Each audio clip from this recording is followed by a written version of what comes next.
La parole est maintenant à Monsieur Philippe Bonnecarrère, député non inscrit, pour 5 minutes.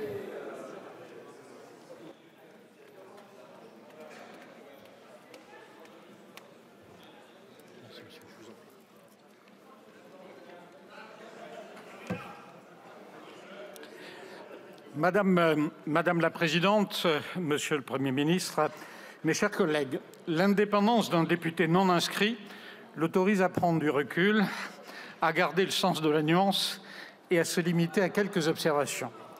Premièrement, sur le rôle du Parlement à l'instant. Deuxièmement, sur l'essentiel et l'accessoire. Troisièmement, sur l'intérêt national. Et peut-être conclure sur la question qui parmi nous est l'idiot utile du Rassemblement national. Sur le rôle du Parlement, nos concitoyens sont lucides, conscients des difficultés du pays et de l'absence de majorité, ne vous en déplaise, Monsieur Lachaud. Ils attendent de nous du sérieux et des solutions. Est-ce que la défense de la motion de censure nous fait gagner ce soir en crédibilité? J'ai écouté respectueusement une charge sévère, en soi légitime, c'est le débat démocratique, une dénonciation. Je n'ai pas perçu d'ambition pour notre pays dans la défense de cette motion de censure. Où est d'ailleurs, mes chers collègues, le débat dans notre enceinte? Je regrette qu'à aucun moment, en dehors du fait de se lever collectivement, à aucun moment un orateur n'essaie de convaincre ses collègues. Qu'un groupe présente une motion de censure et n'écoute pas les réponses me semble tout aussi étonnant. Nous avons une responsabilité collective devant un débat public tiré vers le bas par les réseaux sociaux et je partage, Monsieur le Premier ministre, vos propos à cet égard.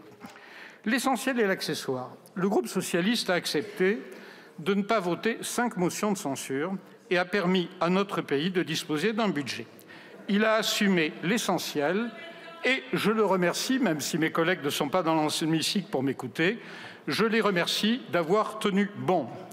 Pourquoi gâcher cette prise de responsabilité en mettant en avant l'accessoire en cette fin d'après-midi, ce que vous appeliez, Monsieur le Premier ministre, un prétexte, et en convoquant le grand livre de l'histoire qui, heureusement, en a entendu d'autres. J'ai lu et relu le texte de la motion. Tout ceci me semble bien forcé et relève de l'accessoire. Troisième point, peut-être l'intérêt national. L'intérêt national ne guide pas la motion de censure. Et en écoutant ma collègue porte-parole de la motion de censure exprimer à la tribune que tout l'esprit démocratique mondial est en cause, je ne pouvais que retenir ou approuver ces propos.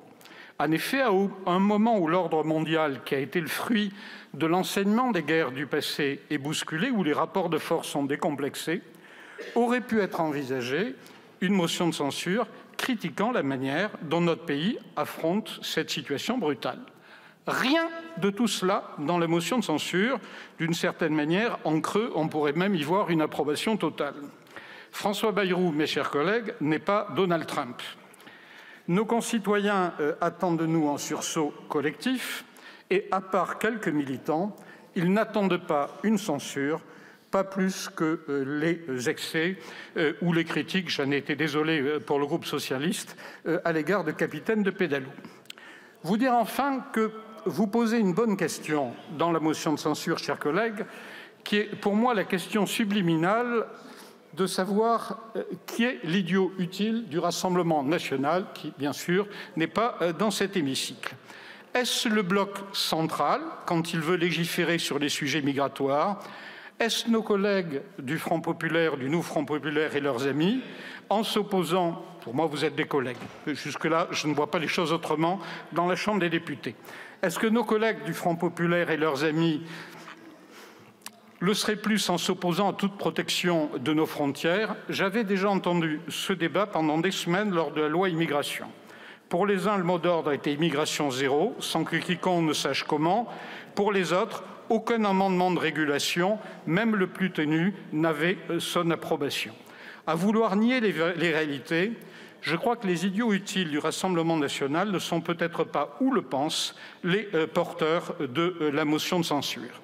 Un pays a le droit, le devoir de protéger sa frontière, sa souveraineté et de réguler les migrations sans perdre son humanisme, en gardant le sens des réalités. Vous voyez, chers collègues, chacun a ses contradictions et un peu de modestie et de bon goût, y compris pour ceux qui ont quitté l'hémicycle et qui pensent que énoncer Madame Le Pen, président de la République, et M. Bardella, Premier ministre, suffirait à faire d'un slogan un programme.